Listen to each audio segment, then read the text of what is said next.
26-year-old fitness guru Andrew Jones from Farmington has more than 50,000 YouTube followers from all over the world, and his fitness videos have more than 4 million views. Andrew Jones was living the dream. Then everything changed last year. Andrew Jones, this week's More Than the Score. He was in a lot of trouble. If he hadn't gone to the hospital, that's a situation where there's a good chance he wouldn't be alive today. One of the reasons why I wanted to do this, though your story is really kind of unique and special just because of the bodybuilding and the workout and the health consciousness of you, the vast majority of people out there are in the same boat as you were before you were diagnosed. You do not know what your organ donor group within your state does.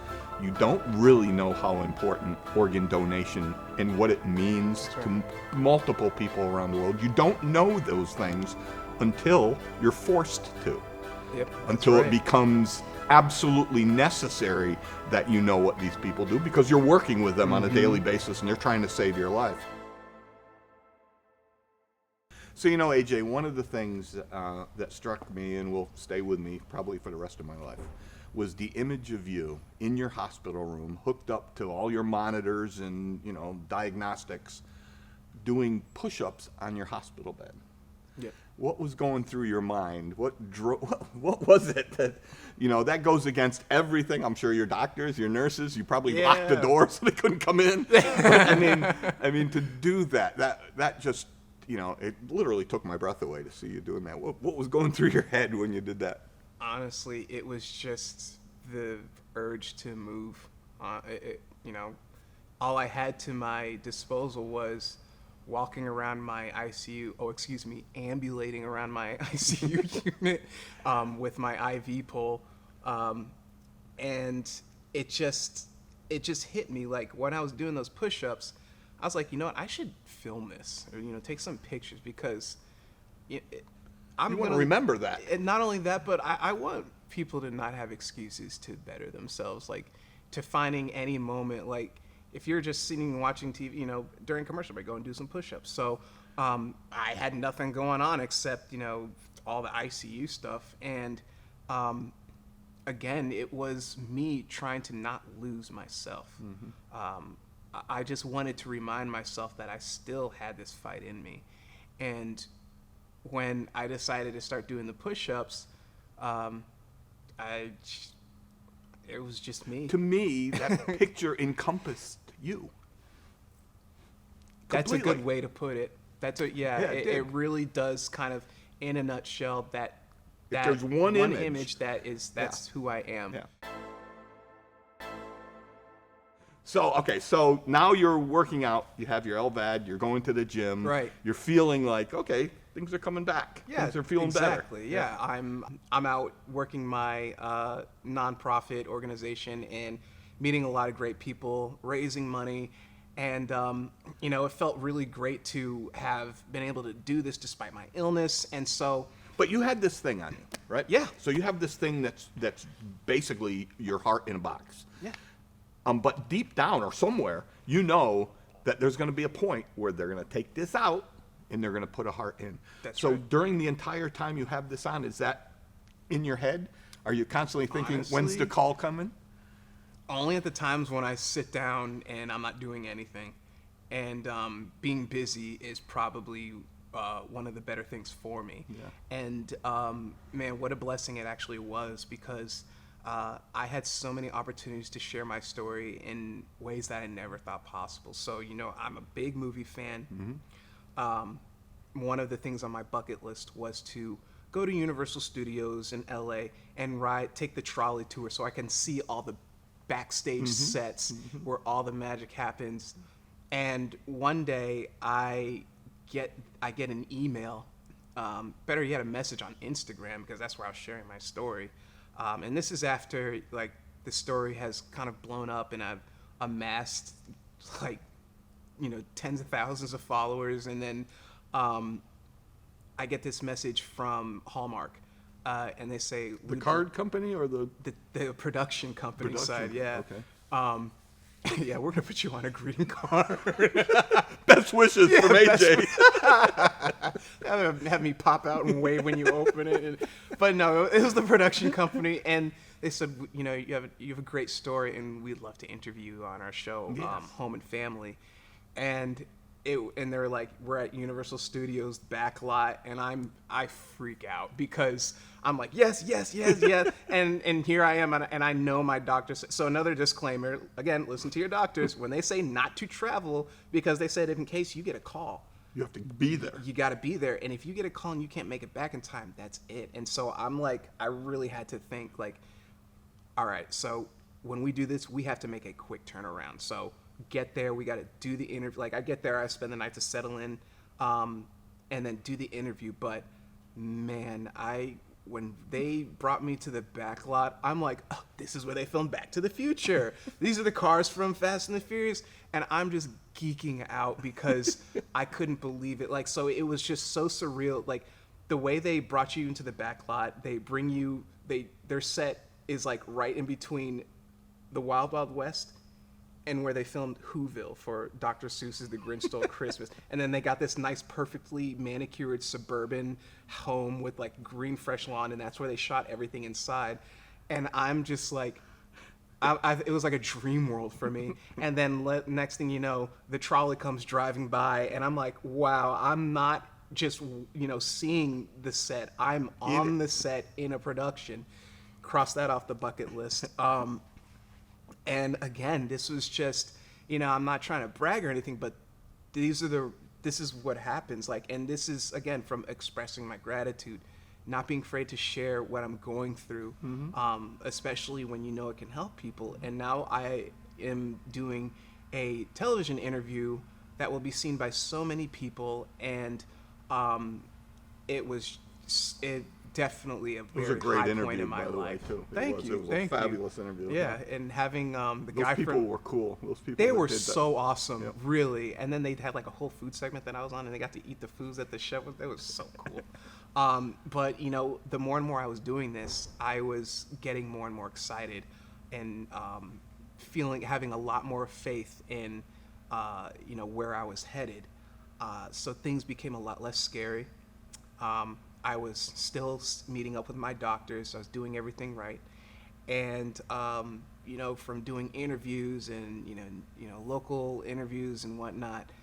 Eventually, you know, one day, a regular normal summer day, I think I was cleaning my room, and once I had finished, and I mean I had literally just finished, I just flopped down on my bed, and I'm like, all right, I'm gonna get a quick, you know, nap in before I go do my workout.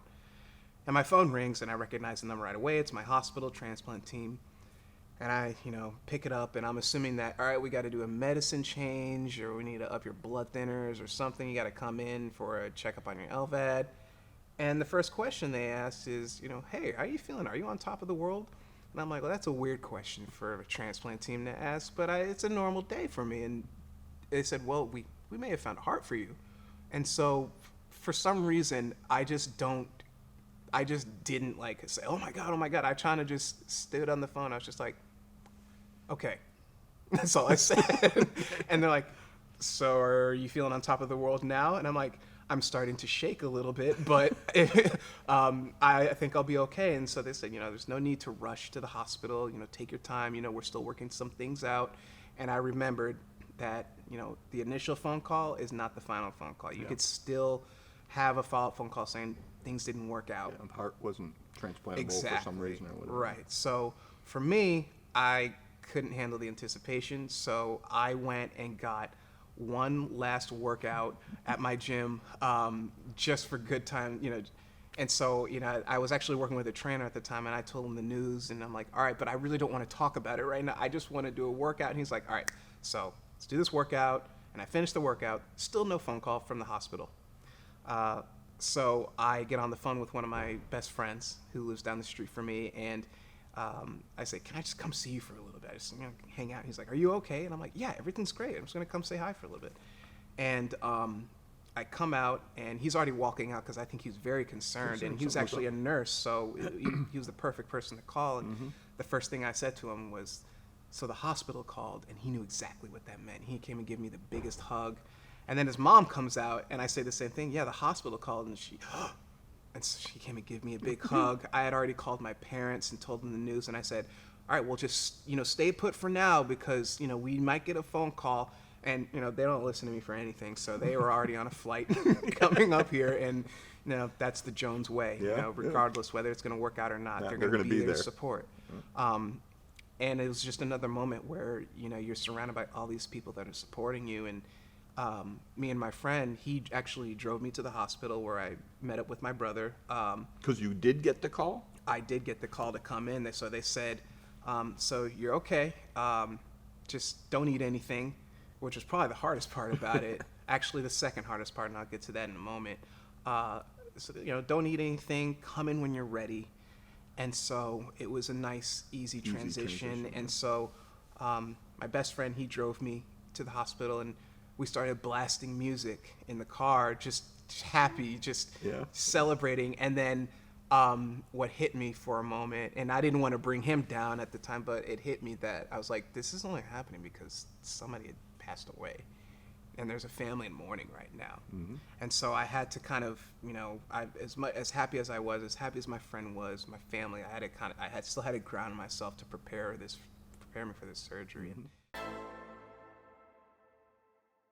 So you've had your transplant, right? Yeah.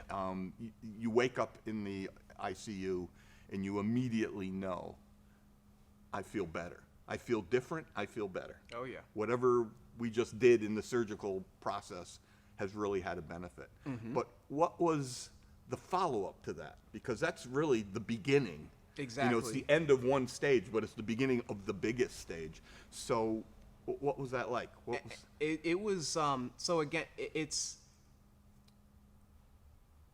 this is a good message part of the story because a lot of people understand that transplants work, but with us not having the discussion of, people aren't completely familiar with the other end of the transplant. So once you get the transplant, what happens next? Yeah. Are you just good to go? Is it like you just walk out of the hospital and start dancing around? No, Yeah. it was it's rebuilding stuff. It's almost like relearning to walk. And then on top of that, with a solid organ transplant, you have to have immunosuppressive therapy and medication. And so they have to get you to a therapeutic level. You have to go and get biopsies every, for me it was every week for 4 weeks, and then it was every other week. And this is them going into my neck. You can probably see the scars there. Exactly. Then they're going in there, taking pieces out and Checking on it. doing that. Yeah. So, and they're doing that to check for rejection. And it just so happened that, young African American males are known to have robust immune systems. Mm-hmm. So with this immunosuppressive therapy, you're kind of fighting your immune system for your body to allow So your the dosage graft to maybe work. have to be higher. It had than to normal. be higher, and then on top of that, I actually ended up still facing rejection a year after my transplant. And so when that happened, I had to go back into the hospital, worried out of my mind, thinking that I might have to get another transplant, but thankfully, again, we live in this day and age where they, have a solution that may work, and they did what was called plasmapheresis, which, if you look at the process, it's similar to dialysis, except it's like a 3-port system, and they're just replacing your plasma with artificial plasma or donated plasma, and I mean, it took 2 weeks, to get this fixed, and then of course they had to continue monitoring that. They had to add medications. And so, that's part of the package, and at that point I wasn't really complaining. That's part of the package. That's part of the deal. And, but another thing was that when I went for an echocardiogram, which is an ultrasound of your heart, they're looking around and, they happened to find, now this is a regular scheduled echocardiogram, they happened to find this fibrous clot, right around the suture of where they sewed in the new heart that was just flapping in the wind.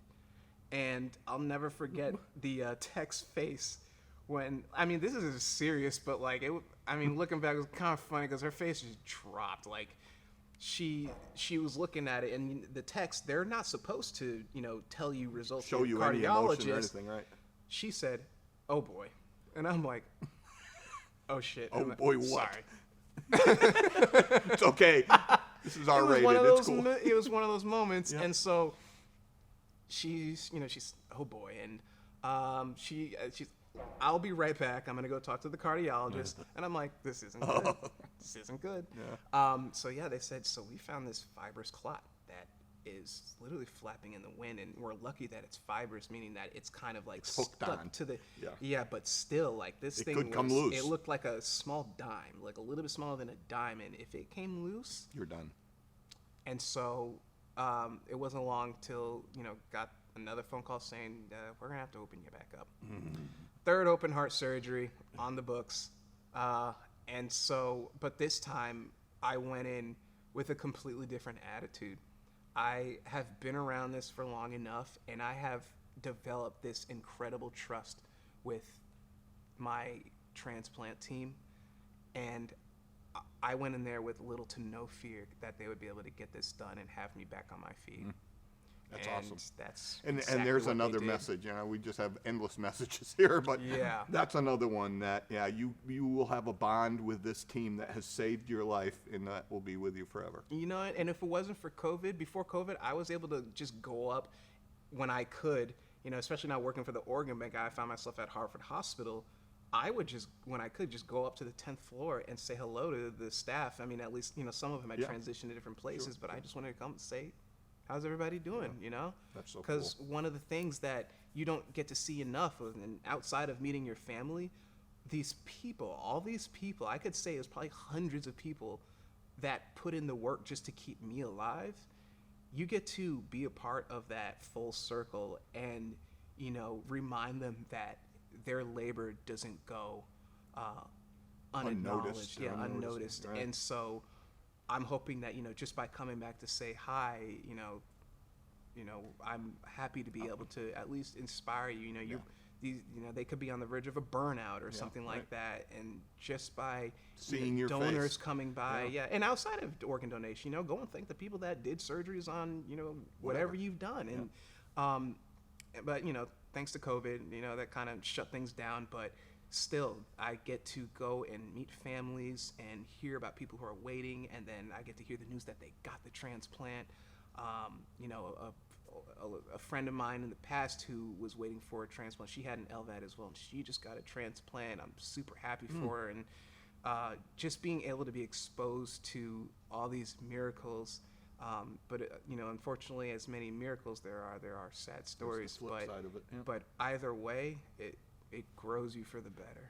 Okay, and AJ, one of the things that happens in this world that you are, obviously intimate in and that we work in, is that often a organ recipient gets the opportunity to meet the family of the donor that provided your gift of life. Did you get that opportunity? I did, thankfully too, because what I learned from the aftercare services was that it's actually rare for that connection to be made between donor family and recipient.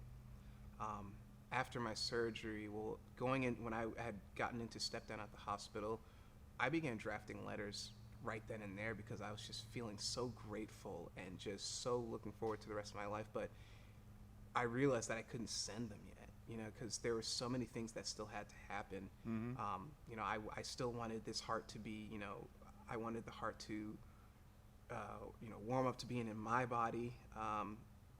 There were still risk factors out there. And at the same time, and most importantly, you really got to, give that feeling of their space. And so, but I knew that it would still be worth it to send a letter, whether they'd want to meet or not, just to say thank you.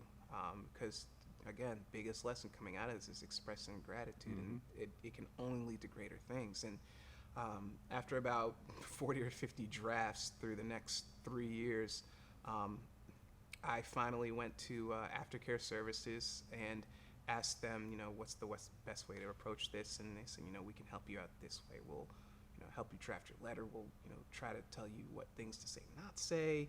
And I drafted the letter and I sent it off. And, I'm not sure how long it was till they responded, but I did get a response. and you know, more than just a letter, I had to find an opportunity, or at least try to find the opportunity to see them face to face. And thankfully, after 3 years, literally to the day of my transplant, we were able to meet the Smith family. Well, Mr. and Mrs. Smith, Donald's parents. Donald's my donor. And you know, the aftercare program did a great job of setting this up, meeting at, you know, one of their locations in a nice intimate area.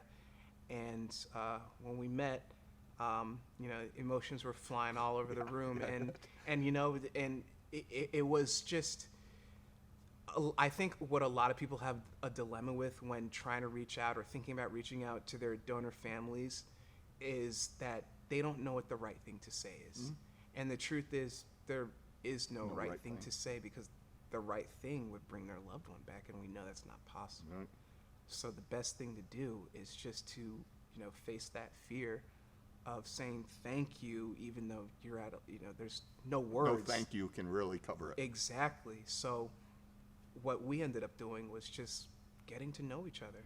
And like we've agreed on, it's a small world.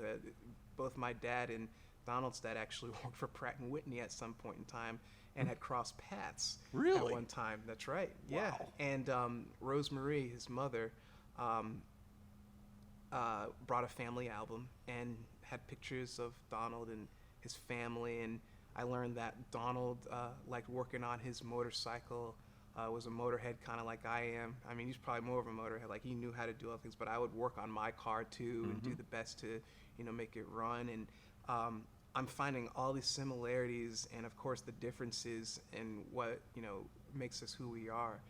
And I would say the biggest highlight of that meeting was having Rosemarie be able to talk to her son through stethoscope. She was able to put the stethoscope up to her heart, to her son's heart. Her son's heart in you. And that was, you know, Yeah. he was definitely, I mean, I was nervous, but like, he was talking for sure. Wow. And, you know, and it was all over her face. And you know, I just couldn't feel more proud to be able to say that, to, you know, allow her to do that. And now we're connected on Facebook. Every once in a while, come, you know, holidays, I'll reach out to her, see how she's doing. She's always on a cruise somewhere, which is just nice to hear. Awesome. And that is awesome. And so thanks to social media and, you know, digital technology, she gets to see the work that I do, and I share it online. You know, she sees her son out there, Yep. trying to change lives. That's just too cool. It is. It's awesome. It honestly, it really is great. So, you know, any advice to anybody, at least write the letter. Yeah. Again, people are people, Yeah. and, you know, some people, they just go on with their lives, and we're not really here to judge. And so, but if you do get that opportunity, I mean, just to say thank you, you know, they only donated their loved one's organ to you. And one of the things that still gives me chills is that she disclosed to me that they actually had the option to do what's called directed donation, which allows them to Select the person? select a person who they know is in need. And they knew of somebody in New York, but for some strange reason, when they made that decision, I don't know if the wind blew a certain way or something like that, they decided, we're just going to let it go to the next person on the list. Wow. Crazy. And that probably was the most chilling moment. I mean, in the best way possible. Man, that's just how the universe ended up working out. That's so great. So here we are, 6 years post-transplant. Yeah. You've made it through the first 5 years, which is always kind of the critical period that they want to monitor. Obviously, everything is going great. I want to apologize for forcing you to have to go through this again, you know, from soup to nuts. It's behind you. This is your past. Your future is unlimited as far as I'm concerned. So, thank you. Thank you, John. You bet.